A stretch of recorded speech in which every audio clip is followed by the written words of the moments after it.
আসসালামু আলাইকুম রহমতুল্লাহ। আজকে চ্যানেলে একটা অন্যরকম ভিডিও নিয়ে দেখতে পাচ্ছেন। তো এই যে পাখি দুটো দেখতে পাচ্ছেন, এটার বাসা কেউ একজন ভেঙে দিয়েছিল। তো ভেঙে দেওয়ার পরে এই পাখিগুলোর মা এদের কাছে আসতেছিল না, তখন আমি পাখি দুটোকে নিয়ে বাসায় আসি। পরবর্তীতে বাজারে গিয়েছিলাম পাখির খাবার কিনতে, কিন্তু খাবার পাইনি। তো আপাতত বাসায় ভাত ছিল, ভাত দিয়ে রাত্রে খাওয়ানোর একটু চেষ্টা করতেছি। তো পাখি দুইটা যতদূর শুনলাম হচ্ছে যে বুলবুলি পাখি। তো এই বুলবুলি পাখি এখন আমার ইচ্ছা আছে যে খায়ে খায়ে বড় করাবো, বড় করিয়ে যদি উড়ে চলে যায় তো ছেড়ে দিব, আর যদি বাসায় থাকে বা এমনিতেই যদি থাকে আমার কাছে তাহলে থাকবে, অথবা উড়ে চলে যাবে।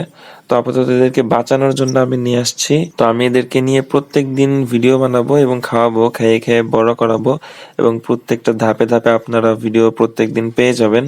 তো আপাতত আজকে ভিডিও এখানে শেষ করতেছি। দেখা হবে আবার কালকের ভিডিওতে। আল্লাহ হাফেজ।